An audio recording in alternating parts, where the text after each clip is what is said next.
Bonsoir à tous et bienvenue dans Plus d'Actu. On vous a parlé d'Ixelles hier, on vous a parlé de Bruxelles et plus particulièrement du quartier des Marolles avant-hier. Eh bien, on va vous parler de Forêt ce soir et plus précisément du budget de la commune de Forêt. Alors, comme dans d'autres communes, les finances communales sont sous tension. À Forêt, la majorité a d'ailleurs décidé d'augmenter le précompte immobilier. Qui sera touché? Pourquoi fallait-il le faire? Y avait-il moyen de faire autrement? Et quelles sont les dépenses incompressibles pour une commune? Ce qui est vrai pour Forêt, l'est-il d'ailleurs pour l'ensemble des communes de la région bruxelloise? Nous allons en débattre. Voilà, et pour en débattre, nous accueillons Ahmed Ouartassi. Bonsoir, vous êtes échevin des finances à Forêt, avec l'étiquette du Parti Socialiste, et Marc Lowenstein, conseiller communal de l'opposition. Vous avez, vous, l'étiquette de défi. Bonsoir. Merci à tous les deux d'être présents. Alors, on va l'éplucher en détail, ce budget. On a 25 minutes pour le faire. Je voudrais un court commentaire pour commencer, Monsieur Ouartassi. Budget 2023, donc en équilibre. Il y a même un léger boni, à peu près 50 000 € qui est prévu. Objectif atteint? L'objectif est atteint, effectivement. Donc, on a dû faire pas mal d'efforts pour présenter ce budget. Et selon les directives de la tutelle, il était obligatoire donc, de tenir compte de tous les paramètres qui pourraient amener à l'équilibre. Donc équilibre obligatoire, on ne pouvait pas tricher ou maquiller un éventuel déficit. Non, d'autant plus que nous sommes donc sous plan. Et donc on a heureusement un inspecteur régional qui épaule, qui contrôle. Et donc sous son contrôle, il a pu évidemment poser toutes les questions et on a répondu. On a finalement réussi à aboutir à cet équilibre, qui est donc satisfaisant, peut-être pas totalement à 100%, mais il est bon, il est en équilibre. Oui. Marco Lowenstein, les comptes sont bons ou pas? Non, ils ne sont pas bons. Ils sont pas bons. Alors, on présente un budget à l'équilibre en théorie, grâce aussi à certains artifices, c'est important de le dire. Si on avait appliqué les mêmes règles en 2023 qu'en 2022, 2021, etc., on aurait un budget en déficit. Seulement, vous avez été sauvé par une circulaire fédérale qui permet d'ajouter des prélèvements, qui permet de passer de moins 2 millions d'euros à un petit boni de 49 000 €. C'est important aussi de le rappeler. Oui, donc on ne va peut-être pas donner trop de chiffres, mais comment est-ce que vous pouvez dire les comptes ne sont pas bons et c'est un équilibre factice, alors qu'il y a justement un inspecteur de la région bruxelloise qui a validé ces comptes, qui a aidé la commune à faire ses comptes? Ce que je veux dire, c'est qu'à situation égale par rapport à l'année passée, on aurait pu aussi se retrouver avec un budget en déficit. C'est ça que je veux dire. Aujourd'hui, on est dans une situation très compliquée et c'est intéressant aussi de revenir un petit peu en arrière, si vous le permettez, parce que depuis quelques années, on voit que la situation budgétaire se détériore de manière assez catastrophique à Forêt. Pour reprendre un petit rétroacte, 2012, c'est le sortir de la majorité PS Écolo, on était à un résultat à l'exercice cumulé, donc un résultat global au niveau du budget un boni de 6 millions d'euros. En 2018, sortir de la majorité PS Écolo Défi, on était à un boni de 5,9 millions d'euros. Et aujourd'hui, situation 2022, on est à une estimation de moins 10 millions d'euros de déficit. Donc ça, c'est quand même préoccupant. Bon, alors ça, ce sont les chiffres de Marco Lowenstein. J'imagine que vous les contestez. Je voudrais qu'on ait un petit mot d'explication sur ce que ça veut dire être sous tutelle ou sous contrôle de la région bruxelloise. C'est justement parce qu'il y a eu des déficits dans les années précédentes que la région bruxelloise mandate un haut fonctionnaire. Ça veut dire qu'il est très présent. Ça veut dire que il doit approuver les comptes. Vous n'avez pas les mains libres en tant qu'échevin des budgets et des finances? D'abord, pour être sous tutelle, il y a une raison. En 2022, le budget avait été recalé. Il avait été recalé parce qu'on était en déficit. Et donc, on avait présenté un budget à l'exercice propre en déficit, aux exercices cumulés également. Ce qui nous a amené à être traduit devant, pas au tribunal, mais je veux dire au niveau théoriquement, les tutelle. communes ne peuvent pas être en déficit. Voilà, on ne peut pas parce qu'il y a un article 252 de la nouvelle loi communale qui insiste sur le fait qu'en aucun cas, la commune ne peut être en déficit pour son budget.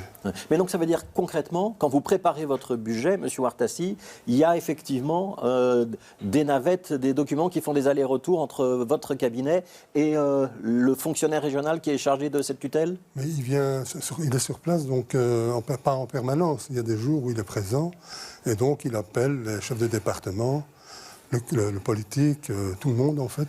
et il pose des questions, il regarde si on respecte les directives de la région. Ouais, est-ce que vous n'êtes pas quand même un petit peu mal pris là-dessus, Marco Lohenstein, parce que le ministre de tutelle des pouvoirs locaux, c'est un certain Bernard Clairfailly. Il y a un fonctionnaire qui représente la région. Quand vous nous dites que les comptes ne sont pas bons, ça veut dire que le fonctionnaire et le ministre qui est au-dessus de lui, qui est du même parti que vous, n'auraient rien vu? Non, alors j'explique. Il y a deux choses différentes. Il y a le budget, qui est l'image prévisionnelle de la commune, et il y a les comptes. Donc, les prévisions du compte 2022, on est à environ moins 10 millions d'euros. Ça, c'est la photographie exacte de la situation. Le budget qui est présenté, ce sont des prévisions pour l'année à venir. Et donc, je l'ai dit, la circulaire fédérale permet de rajouter ces prélèvements et donc on est en boni grâce à ça. Ça ne veut pas dire pour ça que la situation budgétaire est améliorée et c'est très important qu'il y ait un inspecteur régional. On l'a demandé, ça fait 2 ans qu'on le demande. C'est important qu'il soit là parce que ça permet de faire tampon entre l'administration et le collège et d'avoir une meilleure maîtrise des dépenses communales. Alors je voudrais qu'on s'arrête quand même sur les difficultés que rencontrent les communes. Forêt ne fait pas exception. Toutes les communes de la région bruxelloise et probablement la plupart des communes de Belgique rencontrent les mêmes difficultés. On a eu une crise de la Covid-19, on a une guerre en Ukraine avec une inflation des prix de l'énergie, en tout cas pendant la commune 2022, indexation des salaires, dépenses des CPS. Qu'est-ce qui fait le plus mal aux finances communales ?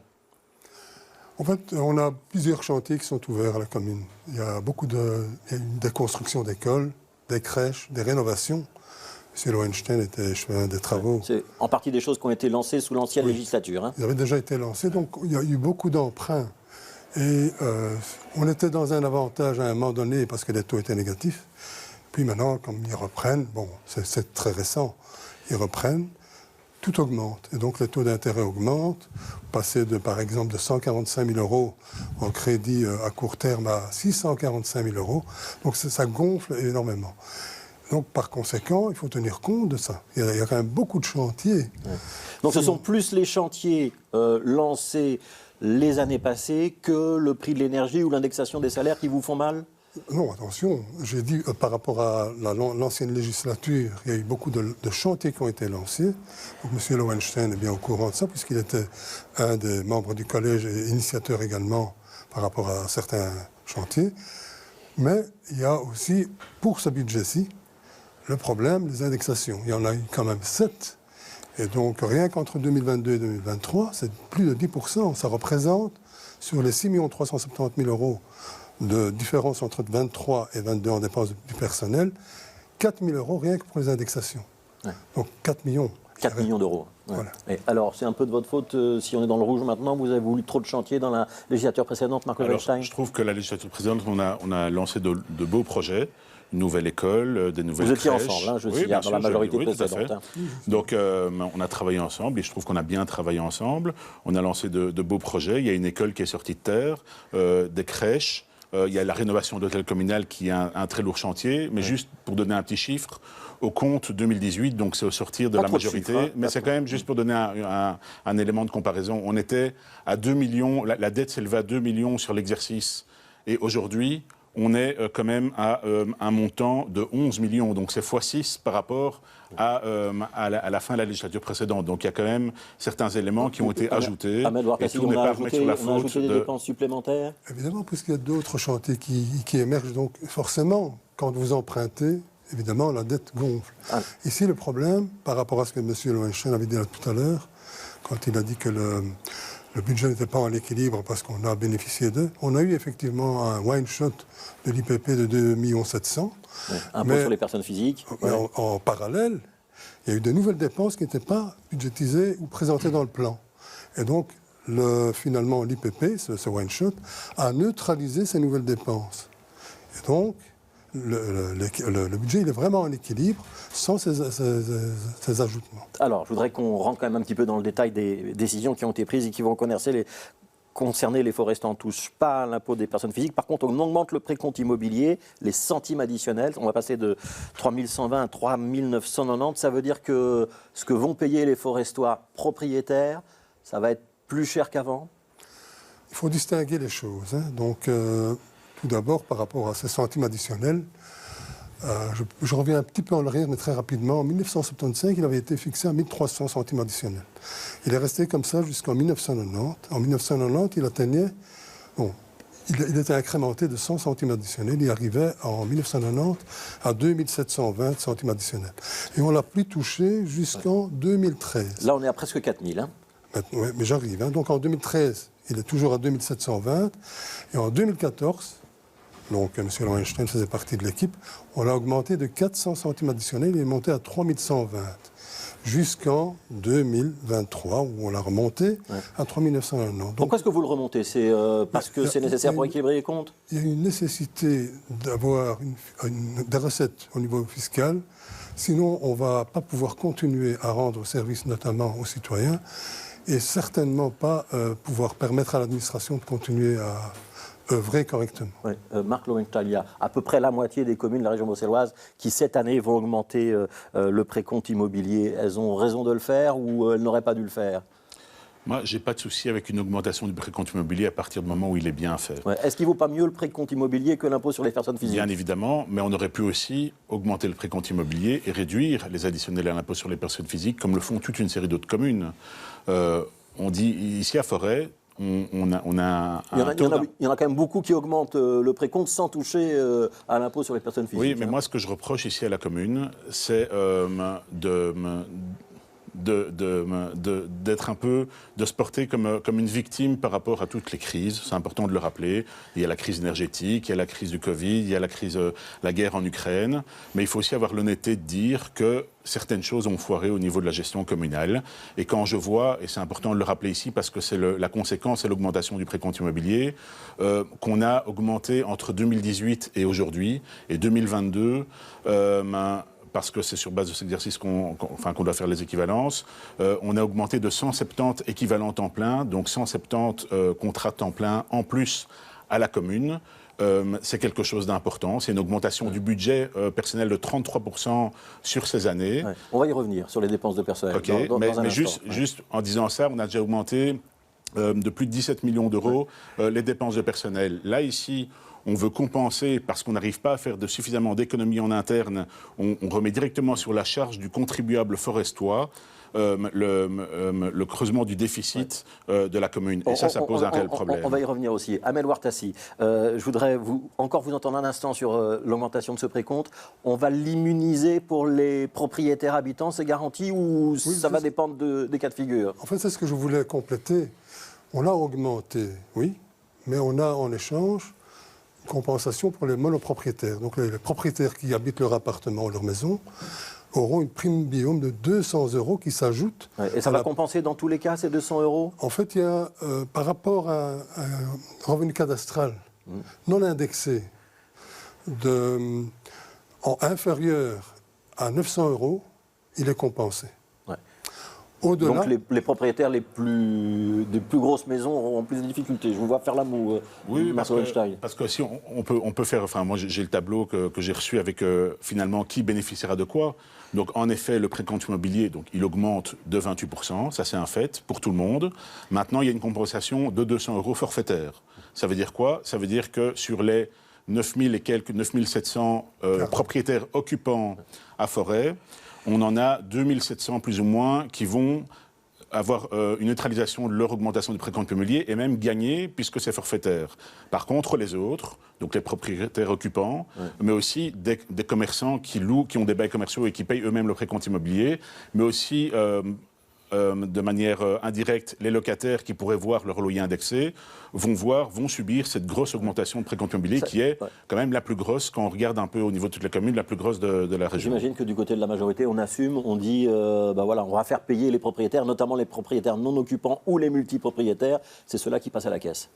Ah oui, parce qu'ils n'y habitent pas, donc ils n'auront bénéficié ni de la prime régionale, ni de la prime communale. Alors, je voudrais qu'on parle quand même un petit peu d'investissement et de fonctionnement. On ne va pas pouvoir, donc, si je vous comprends bien, il y a la tutelle, il y a eu des chantiers du passé qui coûtent cher parce qu'ils sont toujours en cours. Ça veut dire qu'on ne peut plus développer de nouveaux projets. Il n'y a pas de gros investissements engagés dans ce budget 2023, on est d'accord? C'est-à-dire que pour 2024, on doit atteindre l'équilibre presque parfait. Ouais, ça veut dire qu'on poursuit les chantiers déjà engagés. Hein. Il y a le réaménagement de l'abbaye, il y a le nouvel hôtel de ville, par exemple. Par l'abbaye, par exemple, les travaux commence la fin de la semaine. Ouais. Mais donc, On n'arrête pas, on paralyse mais il n'y aura pas de nouveaux projets. Je pense qu'il y a eu une peine de jeu, c'est ça, et l'isolation énergétique dans les écoles. Voilà. Mais on ne peut pas aller au-delà de ça. Non. Le projet, par exemple, piscine, il tombe à l'eau. Ouais. On a un exemple, on n'en parle même plus.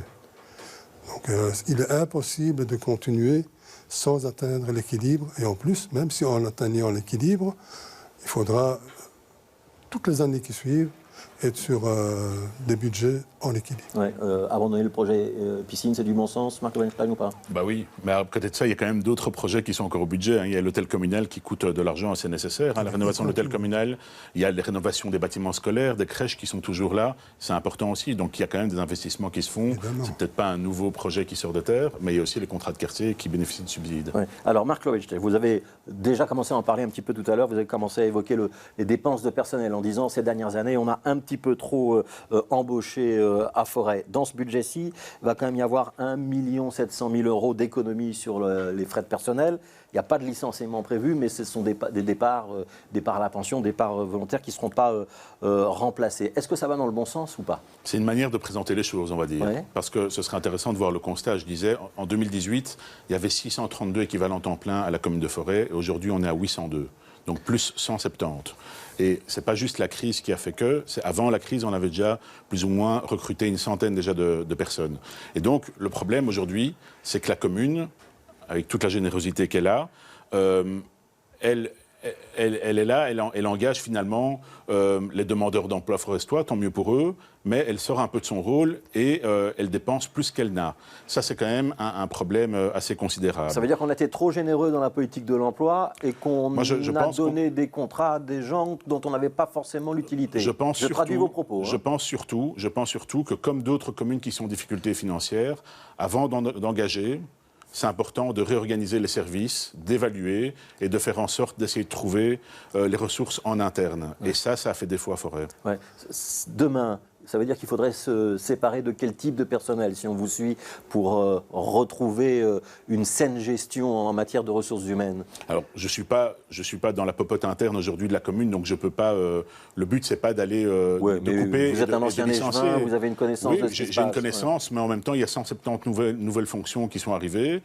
Ça mérite une analyse. On n'a pas les informations précises par rapport à tous les postes qui sont occupés aujourd'hui. Est-ce qu'il y a des services ou des postes précis qui, aujourd'hui, pour vous, sont inutiles ou trop staffés, comme on dit dans un mauvais français, où il y a trop de monde?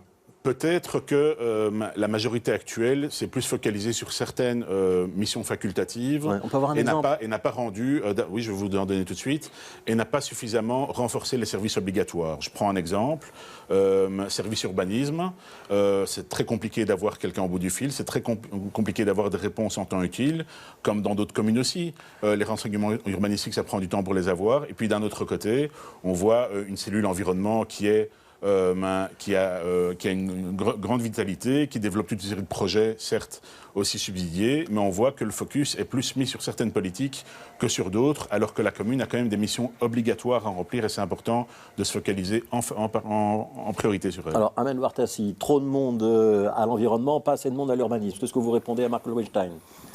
Au niveau de l'environnement, en général, ils sont subsidiés. À l'urbanisme, ce sont des engagements donc, en fonds propres. Ouais. Je crois que la manière de réorganiser les services va rendre service. Finalement, le service du personnel est occupé aujourd'hui à faire des propositions de réorganisation. On va réduire le nombre de départements. Il va y avoir une refonte de l'administration. En tout cas, on fait une sorte de restructuration, oui, mais sans licenciement économique. Ouais. Mais il y aura bien des départs, ça vous confirmez, et oui, dans ceux qui vont partir, on ne va pas remplacer. Est-ce qu'on ne remplacera personne, ou est-ce que ce sera des remplacements en fonction de la demande et de l'intérêt? C'est-à-dire qu'il y a une vingtaine de personnes qui partent. Dans les non-remplacements, si on devait s'en tenir à ce qu'on a décidé, c'est 20 personnes qu'on ne remplace pas. Il est possible que dans un service, il y a un poste, très très utile ou très difficile à combler. Là, il y aura une exception. Là, on pourra peut-être faire On fera une embauche. J'ai lu quelque part, je pense que ce sont des propos de Mark Lowenstein, que le cadre théorique, ce serait 780 et quand finalement, il y aurait 803 personnes à la commune de Forêt. Vous confirmez ce chiffre-là? C'est 802, mais je vais vous expliquer pourquoi. D'abord, le cadre théorique, c'est, comme on l'a dit, 780. Ça, c'est théorique. Il est fait à un moment bien déterminé. Et puis après, il y a les besoins des services. Actuellement, presque tous les services sont en sous-effectif. Tout le monde se plaint. Tout le monde veut renforcer ses services. Il faut peut-être distinguer, c'est vrai, l'utile au facultatif. Ça, c'est vrai, il faut le faire. Mais en tous les cas, on ne peut pas dire qu'on a un excès au niveau du personnel. On n'a pas d'excès, puisqu'on sollicite également des agents subventionnés. Ouais. Donc, vous disez là-dessus, vous n'êtes pas tout à fait d'accord l'un et l'autre. Il nous reste 2-3 minutes. Je voudrais avoir l'un et l'autre une idée d'une dépense qu'on pourrait considérer comme superflue et sur laquelle on pourrait peut-être faire un effort à Forêt. Mark Lowenstein. Je pense qu'il faut faire encore un travail en profondeur au niveau des dépenses de fonctionnement et des dépenses de personnel. Je comprends la volonté de ne pas froisser tel ou tel. J'entends aussi la volonté de restructurer. C'est bien de restructurer, d'avoir 4 départements au lieu de 6. Mais ça ne veut pas dire pour ça qu'on va diminuer le nombre de personnes. On va juste les caser dans 4 départements au lieu de 6. Ils seront peut-être plus efficaces. Ça, j'en sais rien. Ça dépend encore une fois Mais de la il y a une gouvernance. dépense concrète à laquelle on devrait renoncer? Un chantier auquel on devrait renoncer? Une politique à laquelle on doit renoncer?